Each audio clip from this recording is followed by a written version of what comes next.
Bismillahirrahmanirrahim. Assalamualaikum warahmatullahi wabarakatuh. Nama saya Al-Fadlil Husaina dengan NIM 19.3007.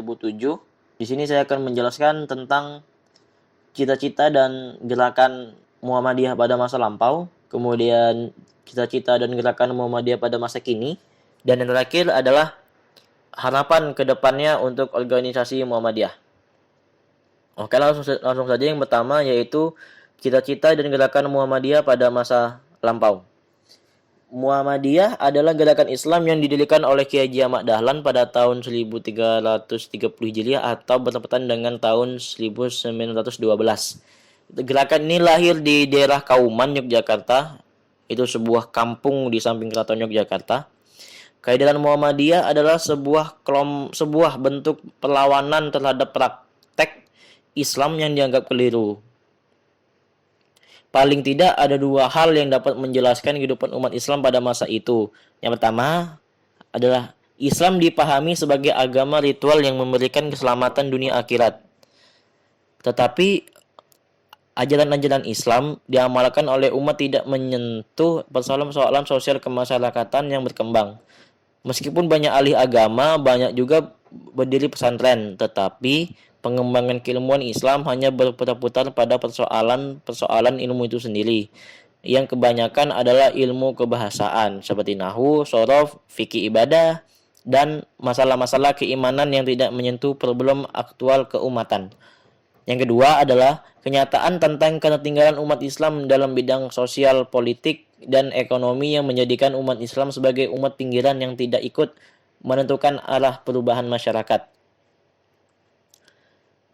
Pada bulan Zulhijjah atau pada tanggal 8 Zulhijjah 1330 Hijriah atau pada tanggal 18 November tahun 1912 merupakan momentum penting lahiran Muhammadiyah yang dipelopori oleh Kiai Haji Ahmad Dahlan sepulang dari Mekah.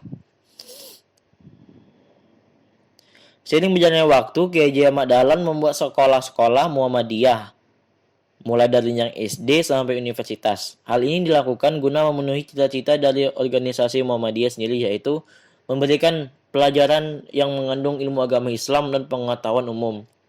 Jadi dapat disimpulkan bahwa berdirinya Muhammadiyah memiliki tujuan sebagai berikut, yaitu membersihkan Islam di Indonesia dari pengaruh dan kebiasaan yang bukan Islam. Yang kedua, reformulasi doktrin Islam dengan pandangan alam pikir modern. Yang ketiga, reformulasi ajaran dan pendidikan Islam dan mempertahankan Islam dari pengaruh dan serangan luar. Oke, masuk ke cita-cita dan gerakan Muhammadiyah pada masa kini. Muhammadiyah saat ini tidak lepas dari cita-cita mulia pendirinya, yaitu Islam yang sebenarnya bagi Muhammadiyah.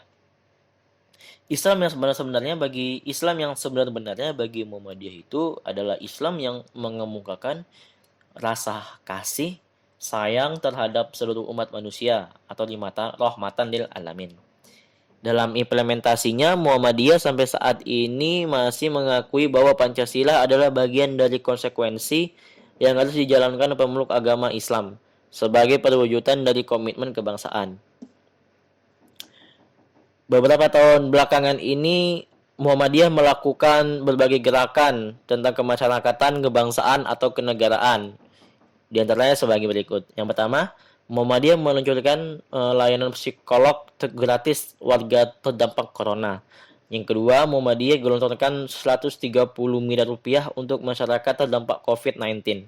Yang ketiga, Muhammadiyah membantu Palestina. Yang keempat, PP Muhammadiyah minta pembahasan RUU HIP dihentikan. Yang kelima, Muhammadiyah tegas menolak PPN pendidikan.